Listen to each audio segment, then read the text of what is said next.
Chapter 2: Fight. The nervous system's first-line aggressive defense, its energy, its chemistry, its gifts, and its cost. Definition. The fight response is the nervous system's primary aggressive defense mechanism, the program it selects when it calculates that confronting the threat directly is the most viable path to survival. It is important to be clear from the outset that fight is not the same thing as anger as an emotion. Anger is a feeling that can arise for many reasons and can be experienced quietly, even contemplatively. Fight is a physiological state, a full-body activation in which the body is flooded with stress chemicals, muscles are primed for combat, and cognitive resources are redirected entirely toward threat neutralization. You can feel angry without being in a fight state. You can be in a fight state without initially feeling what you would name as anger. The response can arrive as a sudden surge of energy, a tightening in the chest, a heat through the arms, before the emotional label catches up. Fight is not a personality type. An aggressive personality is a character pattern shaped by learning, culture, and history. The fight response is a biological program available to every human nervous system, regardless of temperament. Gentle people go into fight. Quiet people go into fight. People who describe themselves as non-confrontational go into fight, though the expression may look quite different from the stereotyped image of fists and raised voices. The fight response is not aggression as a character trait, it is aggression as a survival program, and there is a significant and important distinction between the two. The fight response manifests in both physical and psychological forms. Physical fight is the most obvious. Raised voice, forward-leaning posture, physical confrontation, the rush of heat through the body, the clenching of hands. But psychological fight is equally real and often more socially complex. It appears as argument, defensiveness, blame, criticism, attempts to control, verbal attack, and the sustained effort to overpower another person's position, narrative, or authority. Both forms share the same underlying neurobiology. Both are driven by the same chemical cascade. The expression differs, but the origin is identical. Neurobiology. When the brain perceives a threat that it believes can be overpowered, a sequence of neurological events begins with remarkable speed. The amygdala, a small, almond-shaped structure deep within the temporal lobe that functions as the brain's threat detection center, fires before conscious awareness has had any chance to form an opinion. It sends a signal to the hypothalamus, which acts like a command center, activating the hypothalamic pituitary adrenal axis, the HPA axis, which is the body's primary stress response pathway. This axis sets off a cascade through the pituitary gland to the adrenal glands, which then release cortisol and adrenaline into the bloodstream with extraordinary speed. Simultaneously, the sympathetic nervous system, the branch of the autonomic nervous system responsible for activation, arousal, and mobilization, shifts into full gear. Heart rate accelerates. Blood pressure rises. Breathing becomes faster and shallower. Blood is rerouted away from the digestive system and the prefrontal cortex, the brain's executive center, and toward the large muscle groups of the arms and legs, preparing the body for physical combat. The pupils dilate to increase peripheral visual field. Hearing sharpens. Digestion essentially pauses. The suppression of the prefrontal cortex is one of the most significant and least understood features of the fight state. The prefrontal cortex is the seat of rational thought, long-term planning, empathy, nuanced judgment, and complex communication.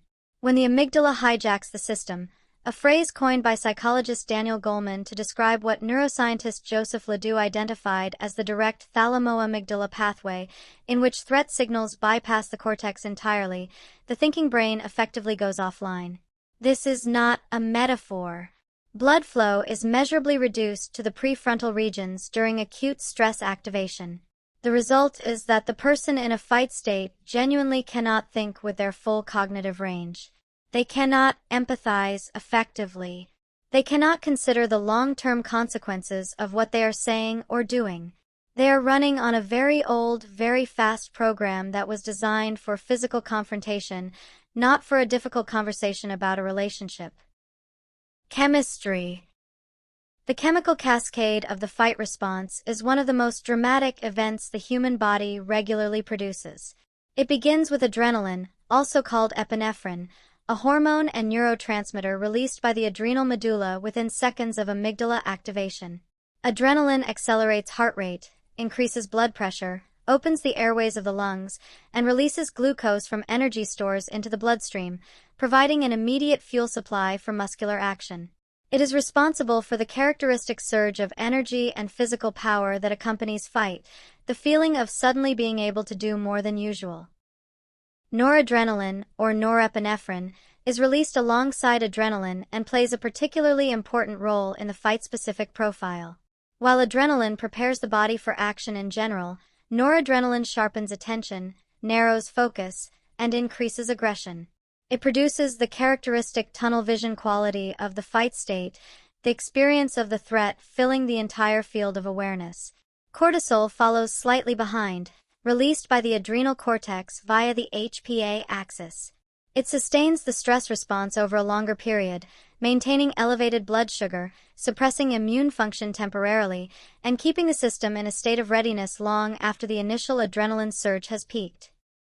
Testosterone plays a notable role in the fight response, particularly in shaping its expression and its felt sense of righteous power. Research consistently shows that testosterone levels spike during competitive and confrontational situations, and that this spike amplifies the felt sense of dominance, certainty, and resolve that characterizes the fight state from the inside. Dopamine, the neurotransmitter associated with reward and motivation, also plays a part. There is a genuine dopaminergic reward signal associated with winning confrontations, which is part of why fight can feel satisfying in a way that is not always easy to admit. The chemical mix in fight differs from flight in important ways. Flight has a stronger noradrenaline signature that drives movement and urgency, while fight tends to have higher testosterone and a more sustained cortisol profile that keeps the system locked in confrontational mode. Brain waves. Brainwave activity during the fight response shifts markedly toward the high-frequency end of the beta spectrum. Beta waves, electrical oscillations in the brain occurring between approximately 13 and 30 cycles per second, are associated with active, alert, task-focused thinking. In normal waking states, mid-range beta supports focused attention and logical processing. But during fight, the brain moves into high beta, sometimes called crisis beta, in which oscillations are rapid, fragmented, and dominated entirely by threat processing. In this high beta state, the brain is moving very fast but thinking very narrowly. It is exquisitely tuned to the threat, to the other person's face, tone, words, and movements. It is pattern matching against past threat experiences with extraordinary speed. What it cannot do, what the high beta fight brain is genuinely incapable of in the moment, is think creatively, generate empathy, consider multiple perspectives, or plan beyond the immediate moment. These capacities require the more integrated activity of the prefrontal cortex, and that integration is not available when the amygdala has taken executive authority. This is why post-fight conversations so often reveal that both parties believed, in the moment, that they were being entirely rational, entirely right, and entirely justified. Both were operating from a high beta, threat-focused brain state that was doing exactly what it was designed to do, protecting them, but was physiologically incapable of the kind of nuanced, empathic, multi-perspective thinking that genuine resolution requires. The brainwave state of fight is not stupidity. It is specificity, a very specific, very ancient program running at full speed. Psychology. The psychological experience of the fight response is complex, layered, and often misunderstood, including by the person experiencing it. From the inside, fight often feels like clarity. It can feel like finally telling the truth, like having the courage to say what has been suppressed, like reclaiming ground that was taken. The sense of outrage that accompanies fight is not manufactured. It is physiologically real, driven by the chemical and neurological profile described above. To the person in fight, their response feels entirely proportionate to the provocation, because from inside the state, it is. The ego and identity play a significant role in triggering fight. When a threat is perceived not as physical danger but as a challenge to one's status, dignity, competence, or self-concept, the amygdala responds with the same urgency it would to a physical threat. This is because, for social primates, status and group belonging are survival variables, not mere vanities. A public challenge to one's authority, a dismissal of one's opinion, a perceived insult to one's identity, these register in the nervous system as genuine threats, and they can trigger a full fight response in a boardroom, a family dinner, or a Twitter argument with the same biochemical authority as a physical attack. Past trauma, attachment wounding, and belief systems all shape the fight response in significant ways. Someone who grew up in an environment where their safety depended on being ready to defend themselves will have a fight response that is more easily triggered and more difficult to exit than someone who grew up in a consistently safe and responsive environment. This is not a character flaw, it is conditioning, the nervous system learning, accurately, from its history. Beliefs about power, about justice, about what constitutes an intolerable violation of dignity also shape the fight threshold. What triggers one person's fight response may not even register for another, and both responses are valid given each person's unique neurological and experiential history. Behavior. The behavioral expressions of fight are more varied than the popular image of shouting or physical confrontation suggests. The most obvious physical expressions include a raised or sharpened voice, forward-leaning posture, aggressive or sustained eye contact, clenched jaw, tightened fists, flushed skin, and rapid or clipped speech. The body in fight is literally preparing for combat, and these postural and physiological changes reflect that preparation even when no blow is ever thrown. Psychological and verbal fight expressions include argument, counterattack, defensiveness, blame, criticism, contempt, attempts to control the narrative or the outcome, sarcasm, stonewalling used as a punishing tactic, and what relationship researcher John Gottman called the four horsemen of relational communication failure: criticism, contempt, defensiveness, and stonewalling, all of which are expressions of the fight state within close relationships. It is essential to understand that not all fight is loud. Quiet fight, the cold, calculated, withholding kind, can be equally damaging and is often harder to recognize because it does not look like what most people expect aggression to look like. Passive-aggressive fight is one of the most common and least recognized forms. It includes deliberate non-compliance, subtle sabotage, procrastination used as punishment, and the withholding of support, warmth, or information as a weapon. Legal and bureaucratic aggression, the calculated use of formal systems to overwhelm, exhaust, or harm an adversary, is also a fight state expression, often employed by people who have learned that direct confrontation carries too high a social cost. The packaging changes, but the underlying neural and chemical state is the same. Spiritual and inner experience. To understand fight fully, it is necessary to spend time inside the experience rather than simply cataloging its external features. From the inside, fight can feel alive in a way that few other states match. There is a current of energy, a sense of purpose, a clarity about what matters and what does not. People in fight often describe feeling more like themselves, not less, as though a layer of accommodation and politeness has finally been stripped away and something true is visible. This is not a delusion. The energy of fight does carry genuine information about where a boundary has been crossed, about what the person values, about what they will and will not accept. Spiritual traditions have grappled with this territory for millennia. The distinction between righteous anger and destructive aggression is one of the oldest questions in human ethics. In the Buddhist framework, anger that arises in response to genuine injustice contains the seed of what is sometimes called fierce compassion, the energy that protects, that refuses to accept what is harmful, that acts on behalf of those who cannot act for themselves. In Christian tradition, the Gospels describe Jesus overturning the money changers' tables in the temple, an unambiguous expression of fight rooted in moral clarity. The Stoics distinguished carefully between anger as a passing signal, valuable, and anger as a sustained state that clouds judgment, dangerous. Across traditions, the consistent message is not that the energy of fight is wrong, but that the energy of fight, unregulated, becomes destructive, and regulated becomes courage.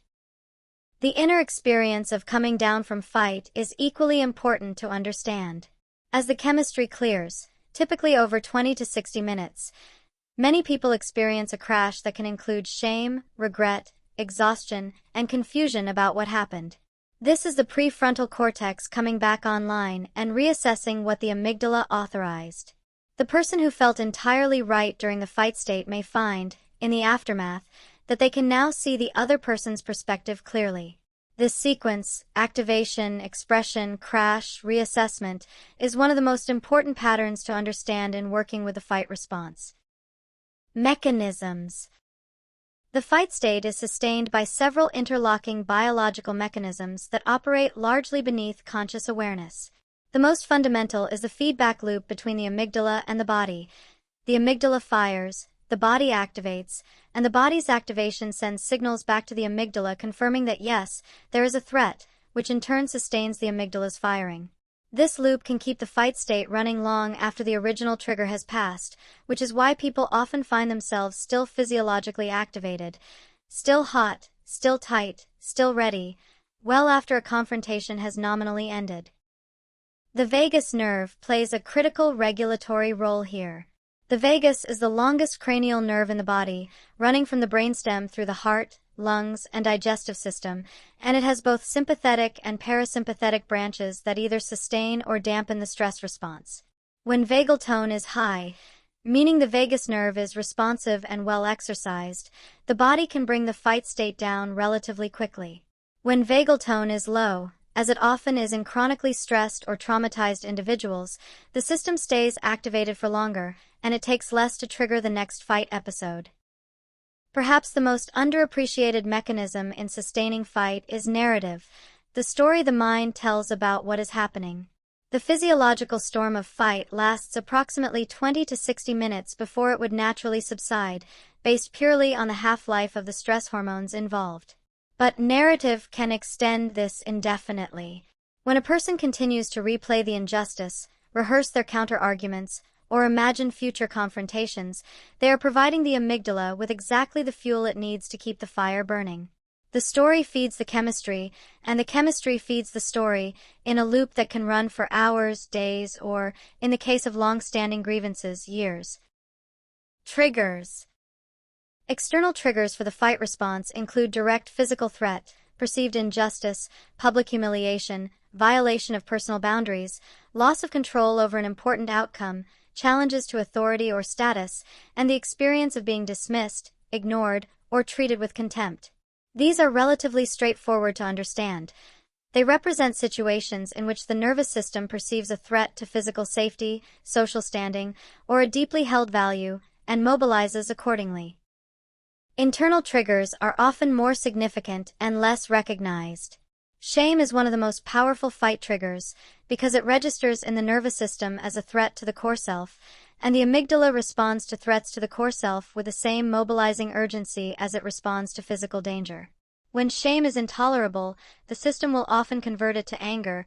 Anger is more comfortable, more actionable, and more socially legible, and this conversion happens so quickly and so automatically that the person is often not aware that shame was the original emotion. Grief, helplessness, and profound fear can also mask as fight, which is why some of the most intense anger human beings experience is not primarily aggressive but primarily heartbroken. The nervous system also uses fight to cover vulnerable emotions that feel dangerous to express. The person who is terrified may express that terror as rage. The person who is devastated by loss may respond to a triggering remark with an explosion of anger. The person who feels utterly powerless may fight the one accessible target, often someone safer than the true source of the threat. Understanding that fight frequently contains hidden vulnerability is one of the most humanizing realizations available in this work. Variations. The spectrum of fight expressions is considerably wider than most people appreciate. Hot fight is the most culturally recognized, explosive, immediate, physical, loud, and fast. It is the fight of the outburst, the slammed door, the raised fist. It is driven by a rapid amygdala trigger and a fast clearing chemistry, which is why hot fight, while intense, often resolves more quickly than its colder variants. Cold fight is calculated, deliberate, and sustained. It is the fight of the person who has decided to win rather than simply to respond. Cold fight is often more damaging than hot fight because it is strategic, patient, and can be maintained over long periods without the kind of obvious emotional display that would invite intervention or repair. Legal aggression, financial control in abusive relationships, and systematic social exclusion are all cold fight expressions. Displacement fight is the routing of fight activation onto a safer or more accessible target than the original source. The person who has been humiliated by their boss and comes home to snap at their partner or child is displacing fight. The child who is terrified of a parent and bullies a smaller child at school is displacing fight. The target changes. The underlying state does not.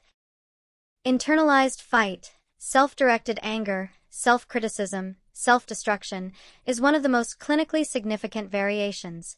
When fight cannot be safely expressed outward, the system may turn it inward. Harsh self-criticism, self-sabotage, disordered eating used as self-punishment, and substance use that damages the self are all potential expressions of fight turned against the self. Chronic fight, the hypervigilant, hair-trigger reactive state that characterizes many trauma survivors, represents a nervous system so conditioned by past threat that the fight program runs almost continuously at low grade, ready to erupt with minimal provocation.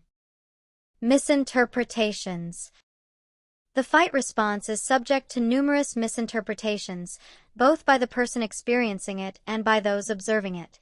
One of the most common is the conflation of fight with genuine confidence or strength. The person in fight often looks powerful. Their voice is strong, their position is clear, their certainty is absolute. But certainty driven by the fight state is not the same as confidence rooted in genuine self-knowledge.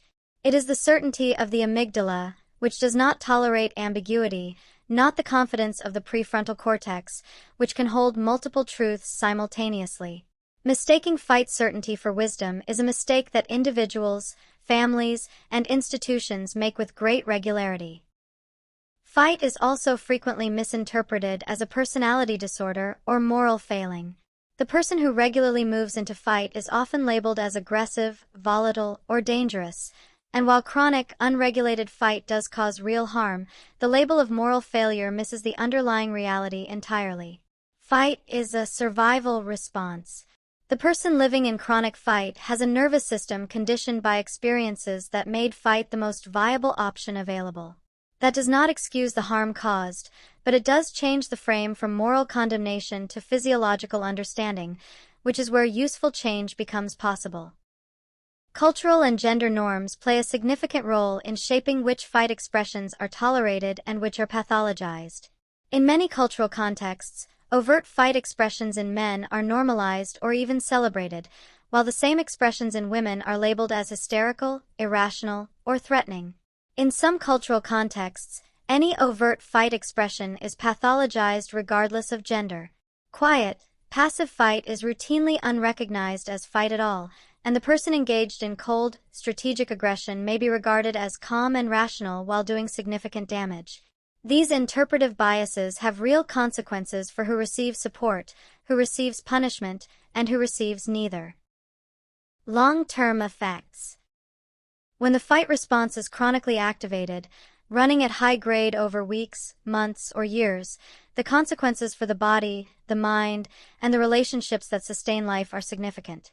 On the physiological level, chronic fight means chronic sympathetic activation, which translates to persistently elevated cortisol and adrenaline. Over time, this chemical environment damages the cardiovascular system, increasing the risk of hypertension, heart attack, and stroke.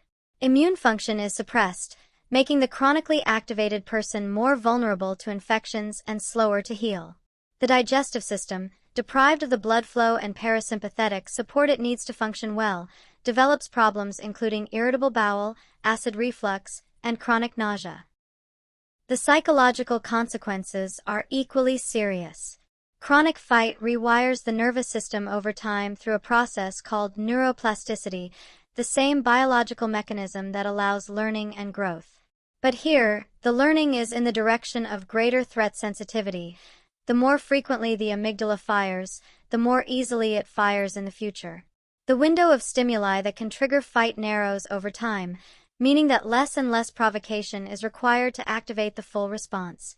Relationships suffer dramatically, as the person in chronic fight routinely ruptures connection, drives away support, and creates the very conditions of conflict and isolation that sustain the threat perception in the first place.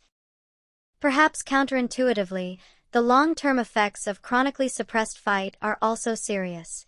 The person who has been conditioned to never express fight, who has learned that anger is unacceptable, dangerous, or shameful, does not eliminate the energy, they internalize it. This internalized fight accumulates over time as chronic bodily tension, passive aggression, unexplained physical symptoms, and the eventual volcanic eruption that surprises everyone, including the person themselves. Both chronic expression and chronic suppression of fight represent significant costs to the health of the whole person. Real-world examples. The fight response appears across every context of human life. A parent whose child is threatened will often move into fight with a speed and intensity that surprises even them. The parental fight response is among the most powerful expressions of the state precisely because the threat triggers not just personal survival but the survival of something the person values more than themselves. In a workplace confrontation, fight may appear as the manager who cannot accept a challenge to a decision, escalating a simple disagreement into a full relational rupture because the threat to status has triggered a response that has nothing to do with the actual work issue at hand. In a trauma survivor whose fight is triggered by a seemingly minor slight, a colleague's dismissive tone, a partner's careless remark, the response is real, physiologically indistinguishable from the response to the original threat, and entirely bewildering to the person receiving it. The political activist who channels fight into structured advocacy is using the same underlying energy, but with the benefit of a regulatory framework, a cause, a strategy, a community that directs the energy outward and gives it shape. The soldier in combat is in a sanctioned, trained fight response, one that has been deliberately cultivated through months of conditioning.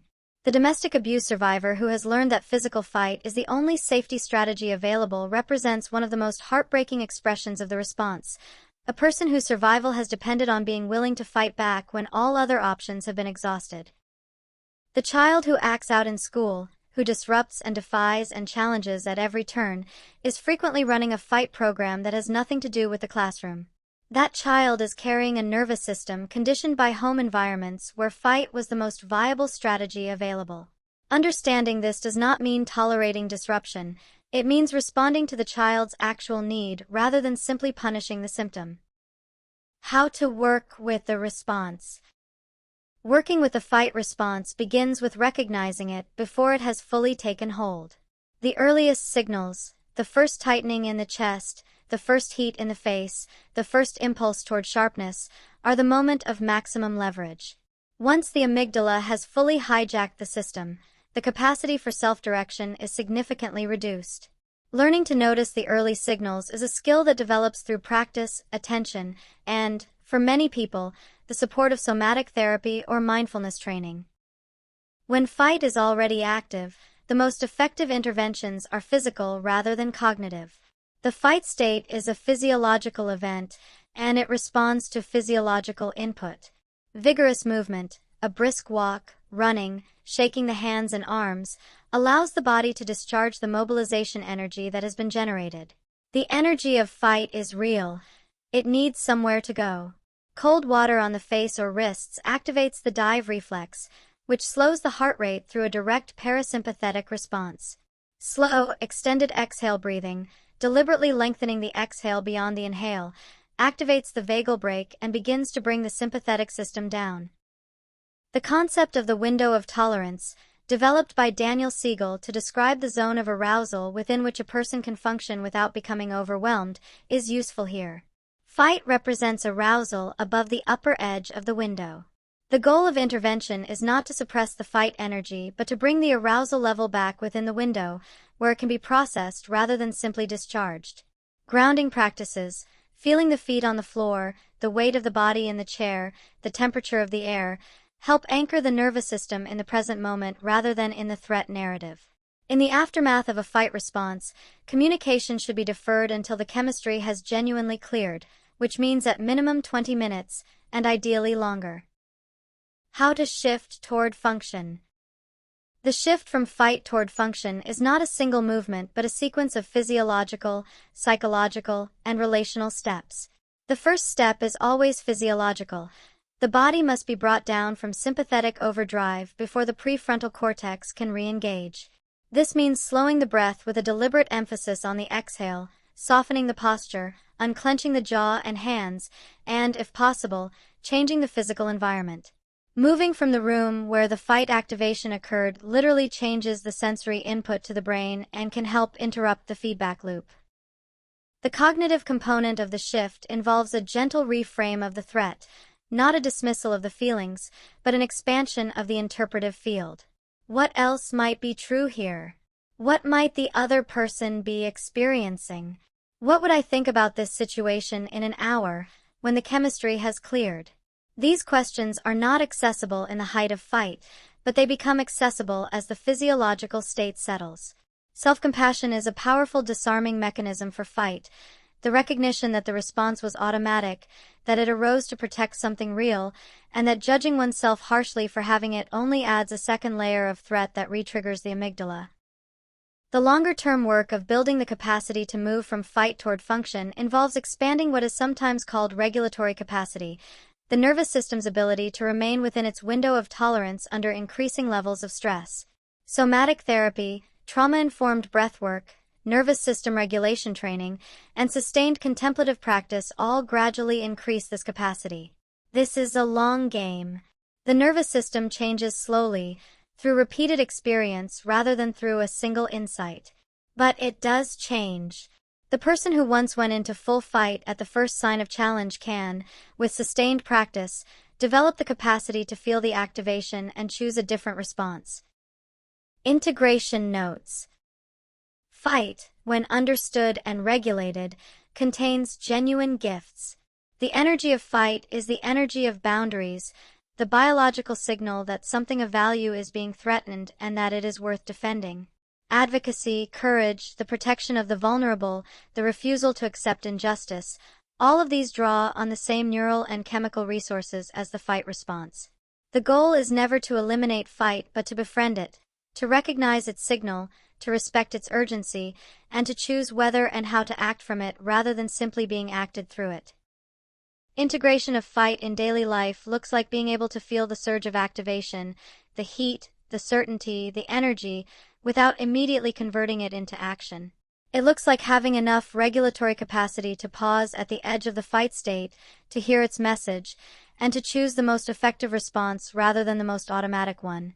It looks like the capacity for fierce compassion, the ability to stand firmly for something that matters, with full conviction and full feeling, without losing sight of the humanity of the person on the other side. That is not the absence of fight. That is fight at its most evolved.